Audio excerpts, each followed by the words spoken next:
We don't know when it happens. We don't even know how it happens. You may have walked down the aisle with desires and back up the aisle with expectations. It may happen instantly. And why not? You're my wife now.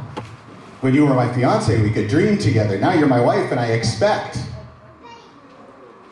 When you were my fiance, we could talk and wish together. But now you're husband, and I mean, you know what a husband's supposed to do. You just vowed to do it.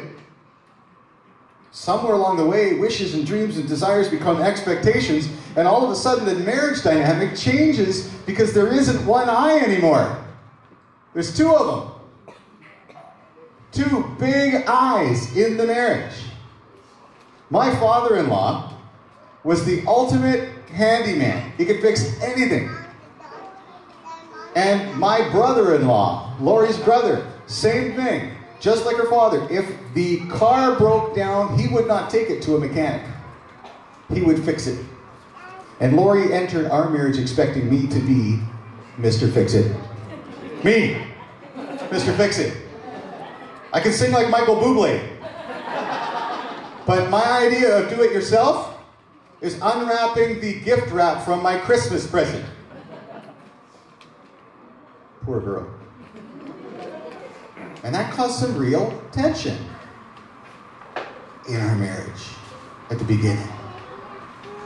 And frankly, created a whole lot of stress for me because my brother-in-law would come over and fix stuff at our house, and it made me feel very small. Everybody walks down the aisles with dreams and and that can't be helped. And when the two big eyes collide, there are a few options. One of the options is you leave. You go, you know what, I'm not going to be able to live up to your expectations. This isn't what I expected. So you decide, you know what, he's not a good husband, she's not a good wife. What does that mean? I had expectations about what she or he would be, and she wasn't. Or he wanted so much from me, I can't live up to his expectations, so I'm out of here. And the problem is, you know what you do? You just pick up your box of desires and you go, I'm going to find somebody else to drop my desires on.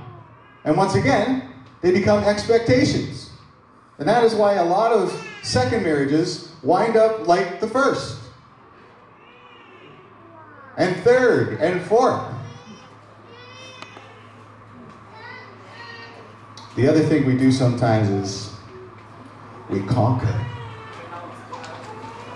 The strong partner wins. One of you goes, hold on there, Baba Louie. You will do exactly what I want you to do. Most marriages, well, I shouldn't say most, I would say a lot of marriages have a dominant partner who explains and explains and explains to the point where the partner can get to the point where they finally understand what it means for them to be a good husband. Or she finally understands what it means to be a good wife. And as they begin to try and live up to the expectations of their dominant partner, they begin to do it, all of a sudden the dominant partner thinks, hey, this marriage thing is great. We got a great marriage. She's doing exactly what I expect her to do.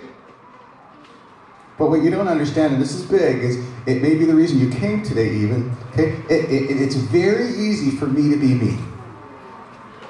It's very easy for you to be, you have never woken up, looked in the mirror and go, okay, what's my name? What is my name? Who are you? Okay, you are Ed and you have to be Ted. No, you are Ed and you have to be me. You gotta be me. You gotta be me. But it's next to impossible for me seriously to wake up, look in the mirror and say, okay, you are Lori.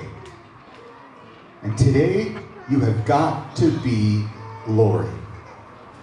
So when you win, dominant partner, in those first few years of marriage, and you explain for the 100th time to your spouse how it's supposed to be, this is how we handle money, this is how we handle conflict, this is how we handle our sex life, and when the other partner goes, okay, I'll do it your way because I don't like the conflict,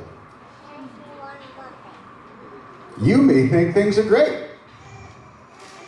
Because it takes no effort on your part. Because it takes no effort to be you. But think about this. When your spouse decides that they will try to be you, because that's how your marriage works, that's stressful for them. And you don't get it because being you comes naturally to you, and it doesn't for them. So for a while, you think things are going great for you, and on the flip side, someone is playing the role of the conquered, and if that's what it's going to take to make you happy, if that's the way your mother did it, if that's the way your daddy fixed the plumbing, if this is what's going to take, then I surrender. I surrender to you. And so, you or they decide to conform.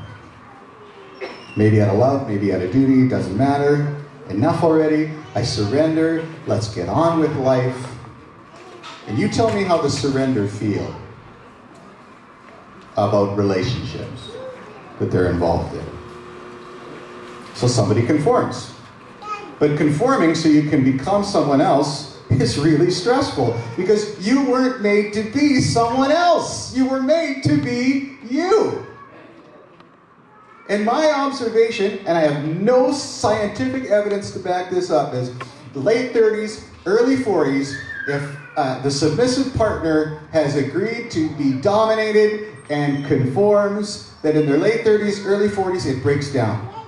Emotionally, physically, people who have been in a marriage where they've tried to measure up to expectations year after year, where the partner, the other one, thinks the marriage is wonderful, that marriage begins to unravel.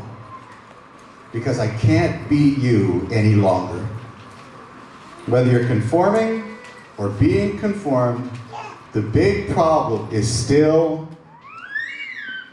I. I is right there in the middle. You have an I marriage. I am conforming. I am getting it the way I want it. And the other option is we compromise. Compromise says, you do your part, I'll do my part. Split the bills, split the time, Christmas here, Christmas there. You can have your friends, I can have my friends. You can have your time, I'll have my time. You can have your space, I'll have my space. You want it this way with the kids. You want 4 kids, I want 2 kids. We'll have 3 kids. Meet in the middle. Gang, that is not compromise. That's arbitration. Sure, everything works out for a while. Maybe even a step in the right direction.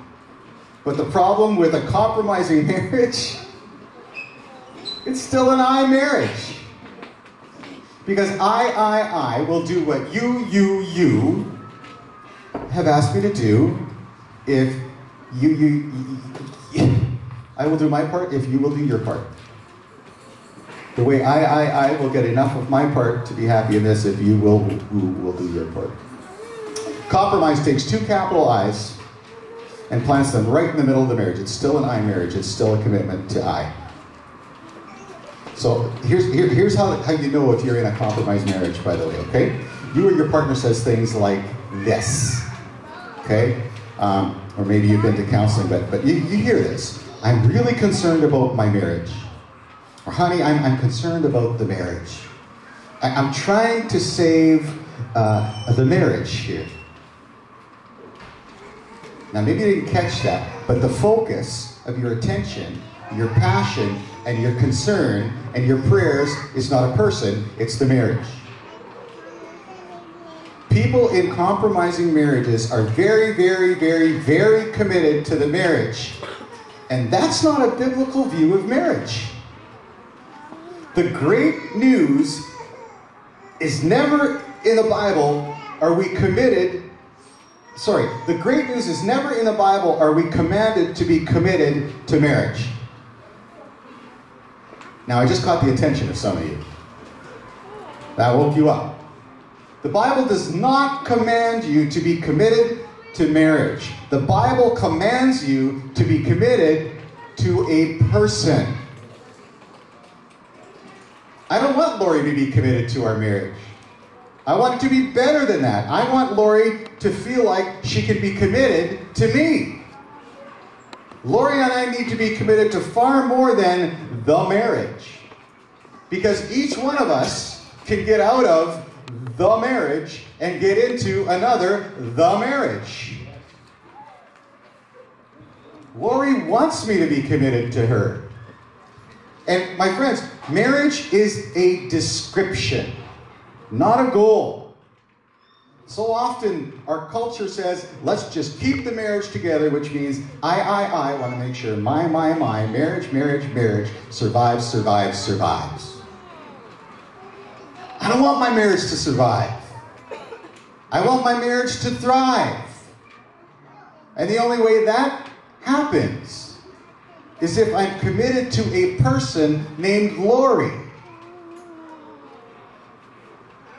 And will do whatever I can to make sure that she knows that.